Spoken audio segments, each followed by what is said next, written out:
do this. I don't want to die.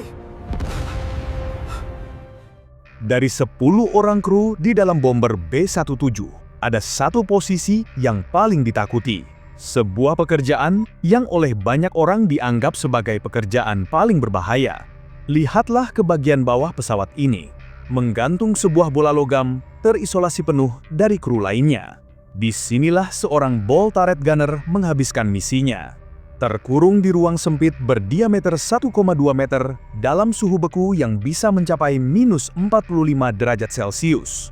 Untuk bisa muat di dalamnya, penembak harus meringkuk dalam posisi janin atau fetal position yang ekstrim dan mengarahkan 2 senapan mesin berat sambil membidik dari sela-sela lututnya sendiri.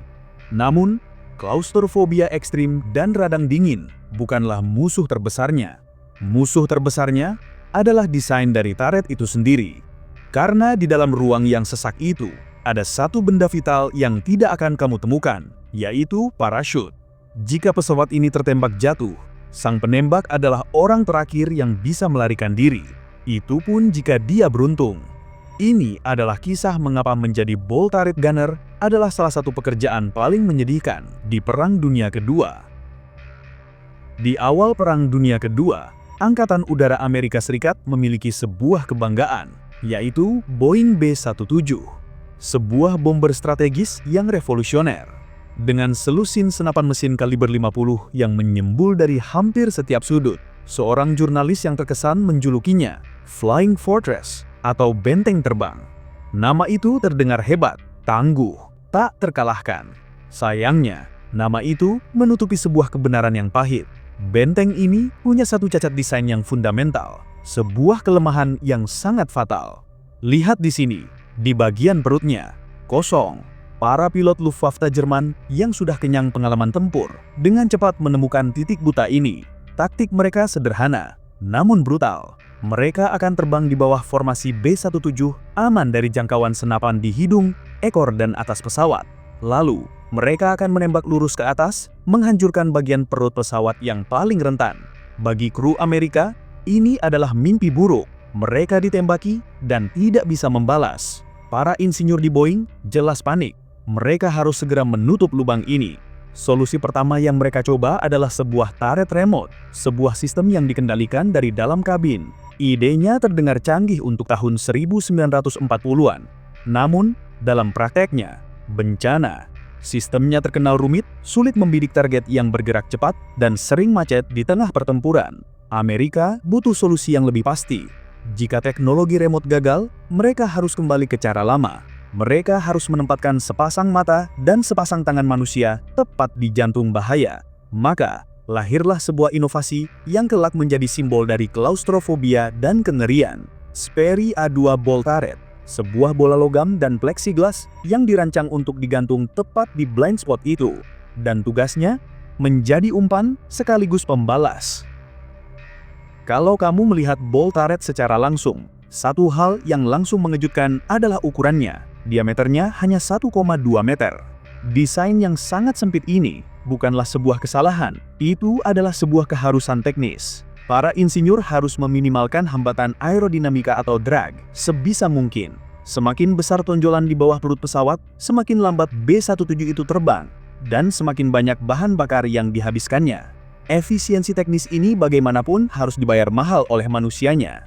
Konsekuensinya, pekerjaan ini secara eksklusif diberikan kepada prajurit dengan postur tubuh paling kecil di seluruh skuadron. Bahkan untuk orang terkecil pun, masuk adalah kata yang salah. Istilah yang lebih tepat adalah memakai turret itu. Penembak harus meringkuk dalam posisi janin yang ekstrim, punggungnya bersandar pada pintu palka yang melengkung.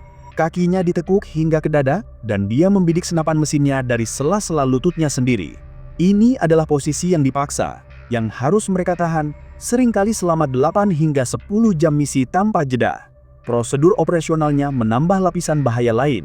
Penembak dilarang keras berada di dalam turret saat lepas tandang atau mendarat. Kenapa? Karena turret itu menggantung lebih rendah dari roda pendarat. Jika mereka tetap di dalam, mereka akan menjadi orang pertama yang hancur berkeping-keping saat pesawat menyentuh landasan. Jadi, mereka baru boleh masuk setelah pesawat mencapai ketinggian aman, yaitu sekitar 10.000 kaki. Prosesnya pun manual. Dia harus menggunakan engkol tangan untuk memutar turret ke posisi masuk, dengan senapan mengarah lurus ke bawah yang akan membuka palka di floor kabin. Baru kemudian dia bisa menjatuhkan diri ke dalam sangkar logamnya, mengunci diri dari dunia luar. Dan di dalamnya, kondisi lingkungan adalah neraka yang beku.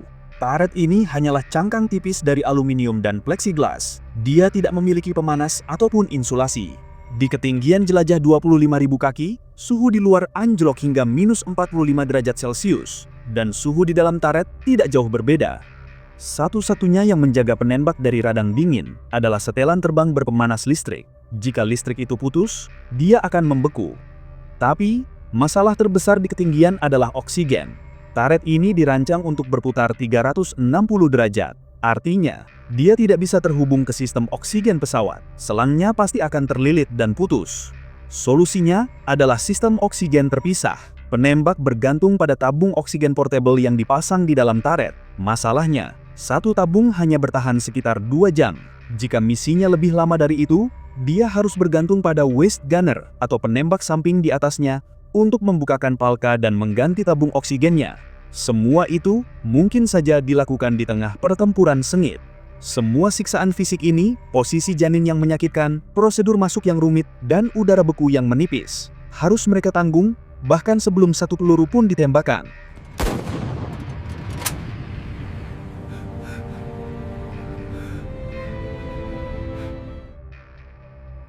Semua siksaan fisik tadi hanyalah menu pembuka. Kengerian sesungguhnya dari pekerjaan ini baru dimulai ketika musuh muncul. Dan setidaknya ada 4 skenario di mana seorang ball turret gunner hampir tidak memiliki harapan. Skenario pertama, posisi ball turret yang menggantung di bawah perut pesawat menjadikannya target yang paling logis. Tembakan flak atau artileri anti pesawat meledak dari bawah. Dan seperti yang kita tahu, pilot-pilot tempur Jerman sengaja menyerang dari bawah tepat di blind spot yang dijaga oleh turret ini. Singkatnya, penembak ball turret adalah orang pertama yang menyambut musuh. Dan yang melindunginya hanyalah lapisan tipis aluminium dan plexiglass. Material ini sama sekali tidak dirancang untuk menahan rentetan peluru kanon 20 mm atau serpihan ledakan flak. Mereka adalah umpan yang paling terekspos. Lalu, skenario kedua. Bahaya berikutnya datang bukan dari musuh, tapi dari pesawatnya sendiri. Turret ini digerakkan oleh tenaga listrik dan sistem hidrolik. Jika pesawat tertembak dan kehilangan daya atau sistem hidroliknya rusak, turret itu akan mati. Penembak akan terjebak. Dia tidak bisa memutar turret ke posisi keluar untuk membuka palka.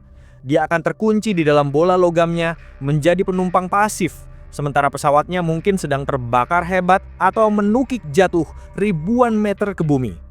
Kemudian, skenario ketiga, pendaratan darurat. Ini adalah skenario yang paling ditakuti. Jika pesawat B-17 mengalami kerusakan parah dan tidak bisa mengeluarkan roda pendaratnya, pilot tidak punya pilihan selain melakukan belly landing atau mendarat di atas perutnya.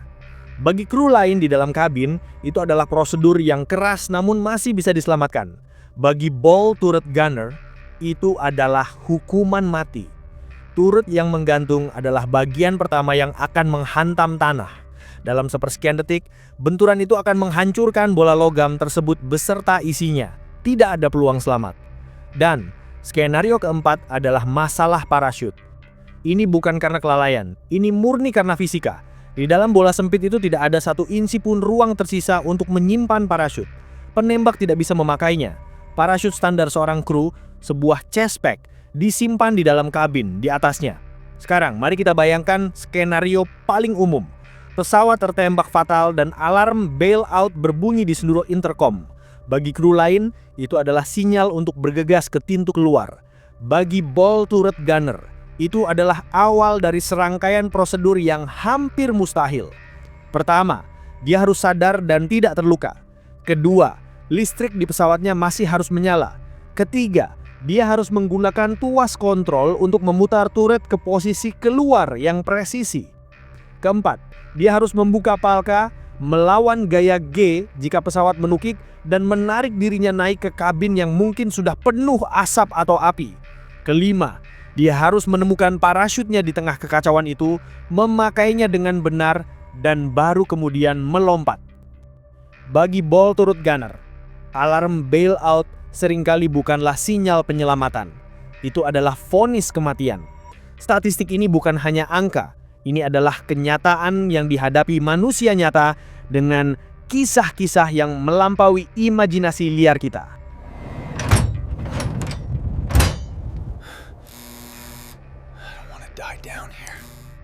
Statistik dan skenario teknis tadi bukanlah angka-angka abstrak.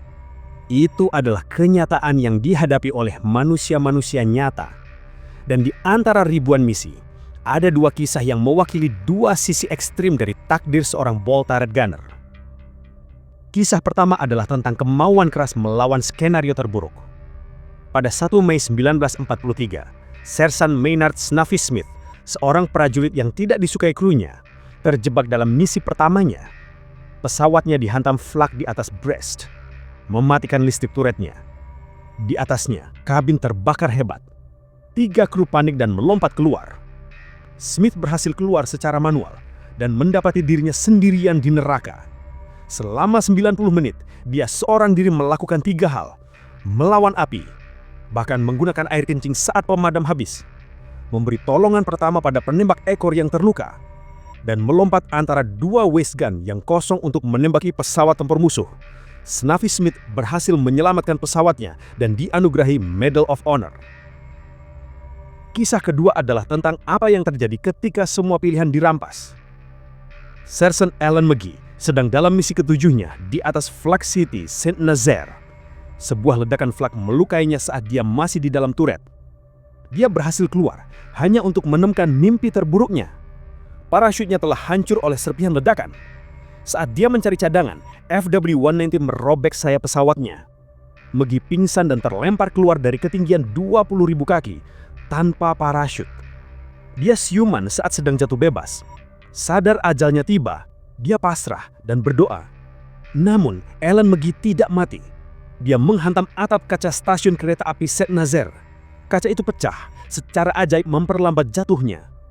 Dia ditemukan tentara Jerman dengan puluhan luka parah, tapi hidup. Kisahnya dikenal sebagai keajaiban Saint-Nazaire. Hidup sebagai Ball Turret Gunner jelas bukan sekedar sebuah pekerjaan berbahaya.